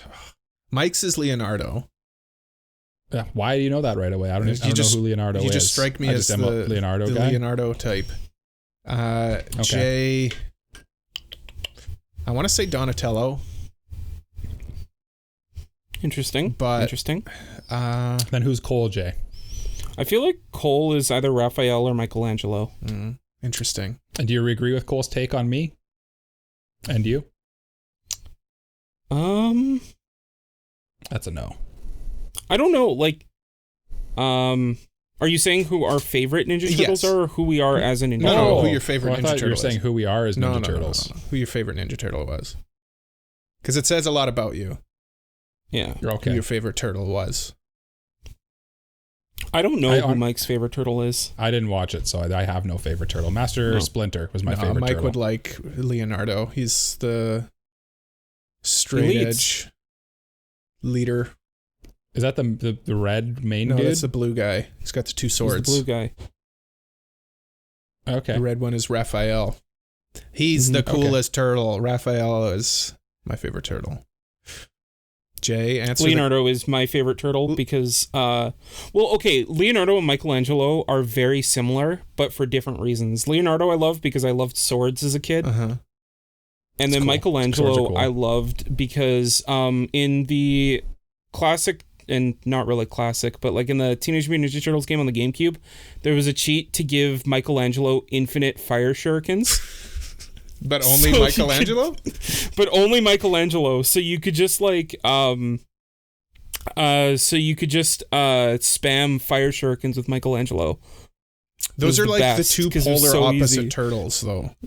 I know. But like the only reason is because of that one cheat in the game that made the game super easy. Okay, here, I got a question for you. I know Mike hasn't, so it's mostly just for Jay. Jay, did you ever play Teenage Mutant Ninja Turtles 2, Turtles in Time? I did play Turtles in Time, yeah. That is a goated game. That game It rules. Is really good, yeah. Yeah. I never beat it. We all got to get together and play that. That'd be fun. That would be so much fun. Yeah. Yeah, why That not? would be a lot of fun. What if we got a capture card and just like did that as a bonus episode? Can we get it on like the Switch? I think they did get remade, actually. I'll look into it. I'll look into that. Mike, Okay. do you have any more answers for... I was in the middle of telling my origin story too. Were you? Yes. Well, continue. Okay, I will. Yeah, so I watched a lot of that stuff. I don't even know where I'm going anymore. Anyway, I ended up watching Inuyasha. I liked Inuyasha. I could tell it was Japanese, and then I got into Japan. And then I got into Shonen Jump, and then, yeah, from there, the rabbit hole continued. That's the way she goes. Whoa. Hold on. There was a point in your life where you thought anime was lame. Right? You notoriously always talk about how you were too cool for anime at one point in your life. Yeah, that was probably like when I just graduated and like was just like in like the early, what the Americans would call like the college age, when you're just partying and doing crazy stuff. And you think that's the world. And then kind of like the more old I got and the more like chilled out I got, I just kind of like took a new appreciation for anime. We went to that one Comic-Con that was no longer happening in our fair city, and then we found Gundam, and then from there I just kind of like went down the rabbit hole of just like getting back into anime, and watched Attack on Titan, watched Full Metal Alchemist, and was like, holy crap, this is some good stuff. And then here I am. This is tasty. This is a tasty little morsel. This is moving pictures, but good. That's Moving right. Pictures is good. It's the best Rush album. Yes, Rush, the band. It's not my favorite Rush album, but it is inarguably probably the best Rush album. Does that one have Limelight It's got on Limelight, it's got Tom Sawyer, it's got YYZ. Yeah, as a it's the guy best Rush who album. doesn't know any Rush music, Yeah. gets my seal of approval, Well, baby. I'll fix that. Okay. We need to continue from this. Bunny sent one in. I liked a girl a few years back, and she was really into Fairy Tail. I said I'd give it a shot and ended up really getting into the show. I then went on to watch stuff like Violet Evergarden. That was an early one for me too. Plastic Memories, A Silent Voice, Darling in the Franxx that same year. We never ended up together, but I'm thankful she introduced me to anime. Duh. Yep. Aw. That's nice. It all starts with a girl, doesn't it? Yeah. Yeah, it's always... Or if just I guess this is more of a friend in this case, because they never did end up getting together, right? Well, Yeah. wishful Wishful thinking. hopeful. Yeah. Yeah. A hopeful prospect. Pretty good first anime list there, though. Yeah. Yeah, other than the Fairy Tale. Sorry. I don't know enough about Fairy Tail, to be honest with you. Fairy Tail is fun watching through the first time, but when you look back at it, it's like kind of not that great. Would you say it's mid? MID? No, but you can say that. I can't say that. I haven't seen it, so. Yeah. Trey Walsh has one, too. Growing up, anime was always this weird thing that I wasn't supposed to like. It wasn't until about 2004 or so that I had my first real encounter with it on Foxbox/4Kids Saturday morning block with Sonic X, Kirby, and eventually One Piece. Oh, yeah, Kirby. I was forgot on there about too, Kirby yeah. right back Forgot at about you. Kirby, too, yeah. But that wasn't anime in italics. They wrote anime in italics. I know what they mean. It was just, yeah, I agree. It was just Sonic, so it was fine. Over the course of the years, we kind of drifted away from that channel after we moved to a new house and got cable for the first time. Then, one night, I'm not sure what possessed me to do so, because it was like 1 a.m. and I had church in the morning, but I turned on the TV in the room, and Adult Swim came up, and it was playing Full Metal Alchemist. Not Brotherhood, the original one. And I just couldn't look away. This led to a probably unhealthy cycle where every week I would toss my quilt over the TV, plug my headphones in so that I wouldn't wake my younger brother, and that's how it all started. Our next house had a different cable provider, which allowed me to access Funimation channel. That's a thing. There's a Funimation channel on TV. I don't know. We have It wasn't over YTV here. too. Yeah, it wasn't over here. Okay, I was using the YouTube app on my Wii to find episodes there. Okay, so I guess they had a Funimation YouTube app on Wii. And then I got my own laptop so I could actually watch things on Funimation itself. When I got my first actual job, my first debit card, the first purchase I made was from my Funimation subscription. Right on. That's a good story, actually. And I feel like that's similar to my story, where it was like, you kind of just like, almost trick yourself into watching anime, and then by the time you realize what you're doing, you're already deep in it, if that makes sense. Yeah. Like it's one of the anime's got that interesting capacity. Like, what is it about anime that draws people in that way? What is anime? What is anime? Do you know what I mean though? Like, yeah. Like where you can you explain? I don't know what you mean. There's this point in every anime watcher's life where it's like anime is, you grow out of it eventually, but anime is like the only thing that's worth watching. Do you know what I mean? Yeah. And then I'm honestly kind of still there. Like once you get deep into anime, it's hard to watch, like go back and watch like Gossip Girl or something. Because like the plot's just so shallow a lot of the time, and where anime gives you more like original ideas, and that's always been what's drawn me to it. I agree, but like that's not like there's other stuff that has original plots. Yeah. It's just interesting. Like, what is it about anime that is it the bright colors that just make our lizard brains go ooh ooga booga? Is it is it Eastern storytelling versus Western storytelling? Maybe that's it. I've always thought it's just like, to me, I've always liked it because, like I said, the interesting concepts that are like things that just like wouldn't happen here. And it was always kind of like, in the early days, it was definitely like when I saw Inuyasha, I was like, ooh, that's mysterious and different than everything. That's clearly like foreign. And then it kind of blooms from there. And then the other thing too is I find people who like anime are better at like suspending their disbelief. Like they like fantasy genres a lot more and stuff like that, whereas like I feel like people who don't like anime like watching like more real stuff, if that makes sense. Yeah. I don't know. Like it would be a good a video essay from somebody who's on YouTube making just why anime, making individual, could be Jay Garrity. Like there's somebody I know, he's like on an anime podcast, but then like he also has like a independent YouTube channel, like somebody like that, like Gigic, but like not Gigic, somebody like just some Canadian guy. Have a ReZero hat. Yeah, he's got like a ReZero hat. He smirks all the time when you bring him up without mentioning his name. Yeah, his catchphrases. I'll have no. Sounds like an asshole. Little bit. He's a bit of a jerk, but he's a nice guy too at the same time. Cole, do you want to read yours? We have 3 more to go I for feel the like, listeners. You know what? Read one more and then I'll do mine, and then we'll finish off with the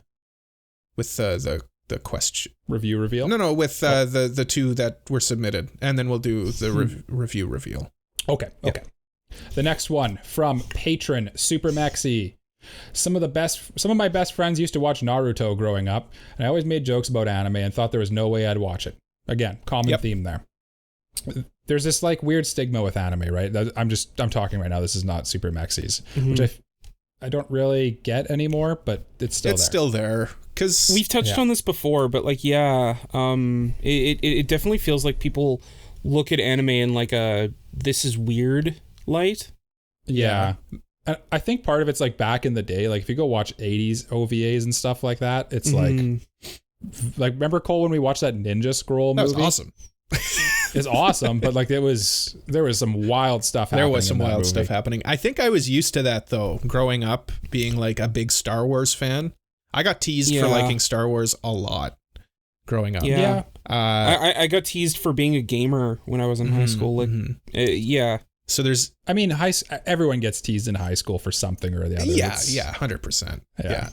But yes, as a person who drew dragons at recess in elementary school, yes, there seems to be Yu-Gi-Oh cards and stuff. A common theme here among the 3 of us. Keep reading, Michael. Yes. I'll continue. They said no way of watching it. Mexi said that, and then Mexi says, then during COVID, I went back home. And since colleagues were closing and my best friend convinced me to watch Attack on Titan, I was instantly hooked and watched the first 12 episodes in a row until about 5 a.m. the next morning. I proceeded to binge the first 3 seasons in 2 days, and I've never binged a show that hard. Ever since then, Attack on Titan is the GOAT. And finally, someone else appreciates Attack on Titan. I feel like it gets a lot of hate these days, but I do I do think it's the reason why we have so many anime fans now. Oh, I think, for sure. Yeah. It was definitely a huge, and just like because it got big right as COVID happened too, and COVID definitely got a lot of people into anime as well. yeah. Because you're stuck at home. Especially like with all the shows coming to Netflix and Amazon Prime and things like that. Like there's a lot more of a wider accessibility for people who don't want to buy things like Crunchyroll or Funimation or High Dive. I feel like Netflix getting like really high quality anime probably also really helped. Oh, it did for me. Yeah, when me and Cole kind of got back into it at the same time, or I guess Cole just got into it, period. Kind of. I guess we'll talk about that in a minute, but like I remember like Devilman Crybaby and Violet Evergarden and Kill la Kill was on there. All Kill la Kill on Netflix, and it was just like, oh my goodness, what have I been missing? And it's just like all these bangers. Just Durarara was also on there. I didn't watch Durarara, but yes, I've watched it later. But there was just like lots. I think the first season of Attack on Titan was on there, and then I had to seek out. That's what led to like the Funimation subscription was like I need to watch. Yeah, well, I remember when Attack on Titan was on there because that's how I got into SAO. I found it on Netflix. Oh, SAO was on there too. Yeah. SAO was on there. But I watched SAO dubbed because like, you know, when you're transitioning from like Western shows to anime, you kind of like you want that same vibe of like English voices. Yep. And I still do. I'll maintain that until the end, and I get a lot of flack for it, but it's fine for now. I like the dub for now. And like I tried to watch Attack on Titan around that same time, and it was subbed, and I was it's sub only on Netflix. Yeah, and I was like, well, I don't want to watch the sub. Like, I don't like reading. I'm Jay Gardian. What the heck? I hate reading. Yeah. And so like I just didn't watch it until much later, where I watched it and still didn't like it, even when it was dubbed. Yeah, well, the dub of Attack on Titan is. Yeah, Cole, you're a hater. I don't like the dub of Attack on Titan. Period. No, I'll defend like SAO has a pretty decent dub. K-On has the best dub ever. K-On's good. K-On has a really good dub. Never watched it. Great dub. Yeah. I will stand on that one. Speaking of that dubs, show's dub gets the dub. Yeah. Yeah. Speaking of dubs, why doesn't Cole tell us how he got into anime? Finally, it's me, the hero of the podcast, coming in to save the day and tell you all about how I got into anime. Humble hero. I am extremely humble, you guys. I am so humble. Echoing back to what Mike said, like growing up, you know, you watch, and Jay to a certain degree, but Mike and I would have watched similar shows, you know, Pokemon, Yu-Gi-Oh, Dragon Ball Z. And I do remember thinking, okay, this is anime. Like I knew what anime was because this is something that's different than what you guys did. My father watched Robotech. Oh, as a kid. Yes, your father's like an OG weeb. A little bit. I kind of forget about that. Yeah, he watched Robotech, which of course is famously the localization of. What did your dad say about Tuxedo Mask? Oh, well, that's he's just making a joke. He says that's his favorite superhero. Tuxedo Mask is. That's what it was. I knew it was something about Tuxedo Mask, but yeah. But he watched Robotech growing up and showed us it, and I thought, oh, this is cool. This is cool, like sci-fi. And I mean, being such a huge Star Wars fan, there's definitely Star Wars. It's a gateway for sure. Star Wars is borderline live action anime. That's a good take, actually. It kind of is. Like, it even follows like the kind of like story beats. Well, I mean, Star Wars famously uses the hero's journey storyline. Yeah. Like, it's very primordial. But even like primordial story. Lightsabers. Yeah, lightsabers like and stuff. A classic anime weapon. Well, and with Star Wars being so big in Japan, it influenced anime in turn, right? So I guess I could see kind of those elements echoing into each other, but I just never continued it, you know? Like there was never a point where I was like, I'm not going to watch Dragon Ball Z because that's anime. That's for weirdos. I knew I was a weirdo, and Dragon Ball Z was always awesome. Whenever it was on, I would turn around and watch it. But I never got big into it until, I started looking up I don't know what it was, what the catalyst to this was, but Attack on Titan was on Netflix, and I had heard about it, and I decided to watch it. Then I finished that, and then I'm like, okay, what else is there? Oh, SAO. This is the best show I've ever seen in my life. SAO, Sword Art Online, greatest show ever. Hey, man, I had that same opinion at one point. And then I think... Well, when you've seen 2 shows. I think what was important for me as well, and hear me out, was watching Kill la Kill early in my anime watching career. Because, yes, it's a weird show with like semi-nudity and stuff like that, but it wasn't off-putting in the sense that like, oh, okay, this is weird. It was weird, but in a good way. Do you know what I mean? I think, there like, there was some artisticness to it. Also watched Kill la Kill early in my anime career, and I think that the thing that bothered me was like the animation style that Trigger's known for was just very different from the other stuff I had watched. And so like I was a little off put by that. I just found myself engaged in the story, like how they could take such a strange concept but still make it super engaging. Like how the story is all about like fashion, and I don't care about fashion, but I cared about these characters in it and how quirky it was and all of that. And that led to me getting a Funimation subscription and just binging My Hero Academia. That's when I think about me getting into anime, that was the show that I remember watching and thinking, okay, I'm into this. Now I'm good. And it's so weird because I'm not the solidifying moment. Yeah, I'm not a huge a huge My Hero Academia fan now, but I remember just it used to be kind of like season 1, season 2, and like 3 were happening. That was like it just overstayed its welcome, I think, for me. Yeah. I remember like when season 1 dropped and like it was fine, but like season 2 was really when people like started season to, 2 was when it got good. Yeah. Well, it just got better. It just got better and better, right? Yeah. Like well, I liked season 1 like and then season 2 was and it has better. its moments. Yeah. Season 2 just has like it takes what season 1 started and just like runs with it. Yeah. But yeah, that would be mine. And then that, like Mike said, the I remember specifically watching My Hero Academia. Then Mike and Shazana came over, sat outside for a fire, and then we were like, oh, is there like any conventions or anything like that here? And we looked it up, and the local convention had happened the week before. But then our Comic-Con was coming up, so we ended up going to that. And yeah, that's re-solidified it. Yeah. Anyway, that's my story, and I'm sticking to it. It's a good story. Thank you. Yeah. It's like a running theme, though, that you're kind of like resistant to it at first, and then you just give in to them sweet waifus. I wouldn't say I was resistant to it. That might be where I'm different from some people. Okay. I wasn't resistant to it. It just never dragged me in, and then until it did. Yeah. Okay. Who we got next here? We got Don't Sweat TT. Also, Bunny said to Maxi's story that it's wild that COVID was 3 years ago already. Yeah. It's crazy. Where does time go? Yeah. Don't Sweat TT. Pete from What Do You Say Anime. For as big of a giant nerd I am, I always thought that anime was super lame. When I was 26, my friend and I started our own company, and during lunch, we would watch shows together. One day, he was told by his friend to watch a show called Food Wars. I thought it was a food show, so I said, sure. Classic mistake. It is, you know what, it is a food show. It just has a lot else going on. It's just anime.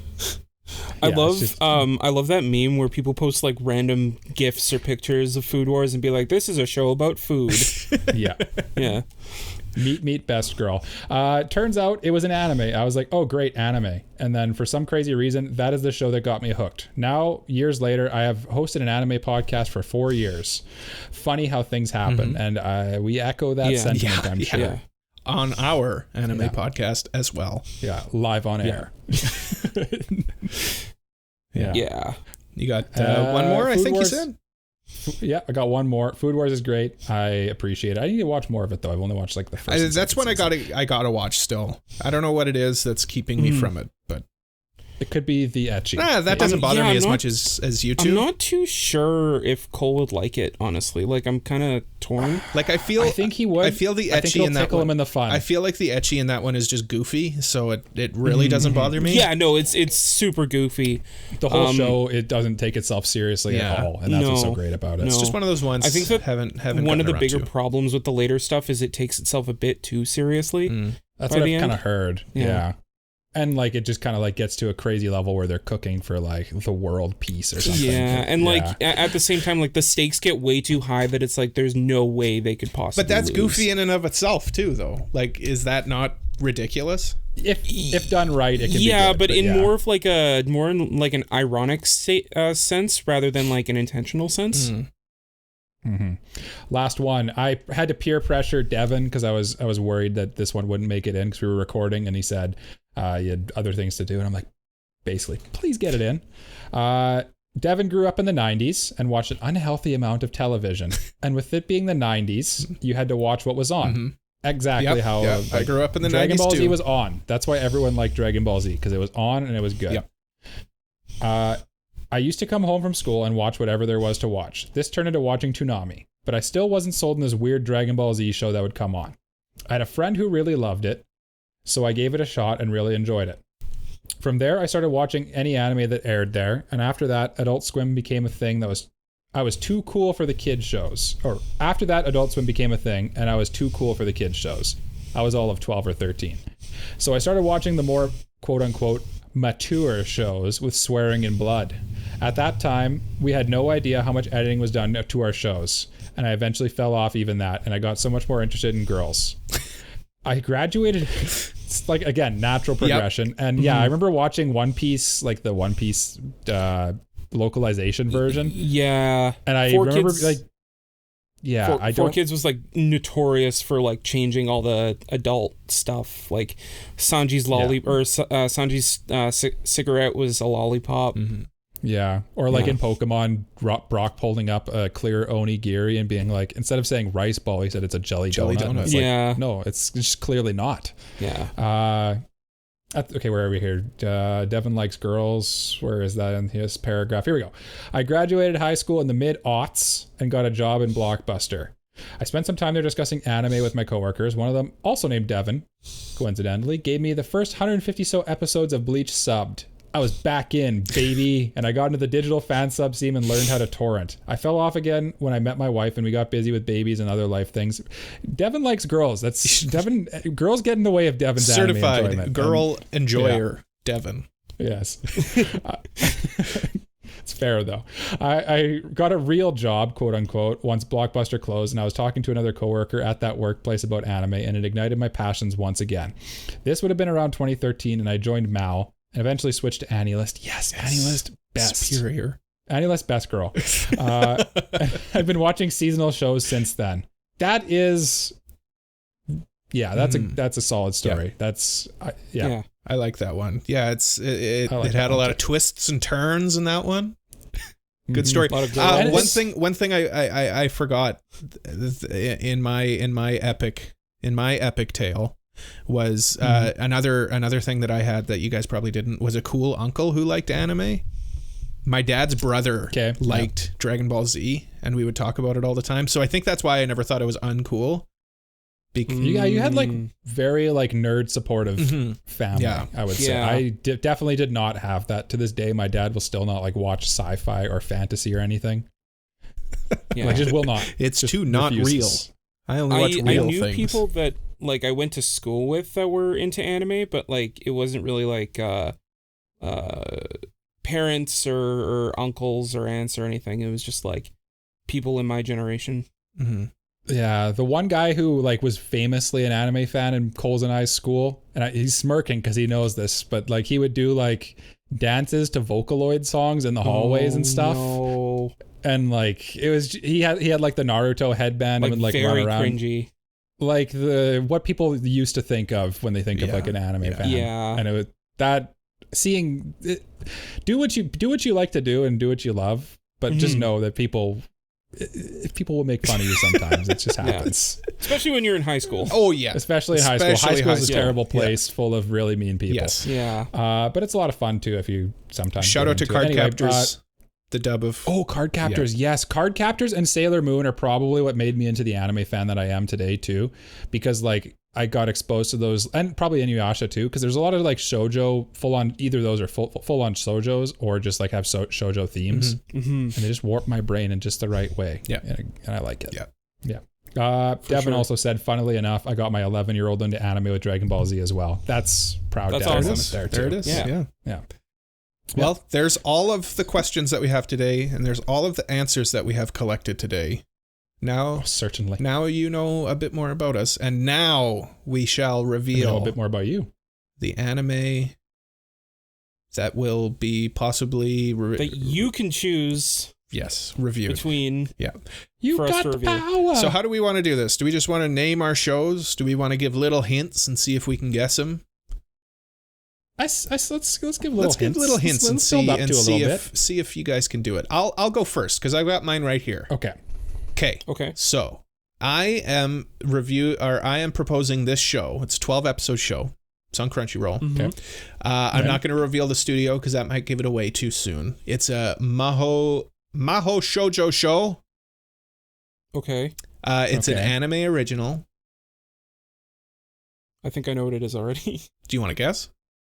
No. Keep going. Okay. Well, this will give it away. It's from Studio Shaft. I know what it is. I had a feeling. And it's a crime that we haven't reviewed this. Mike and I have watched this show, and I am clamoring for a rewatch, so I actually really hope that people vote for this one, but I am nominating Puella Magi Madoka Magica. I had a feeling the moment you said Maho Shoujo. Yeah. I feel as soon as you said that and the studio, that the Shaft gives it away.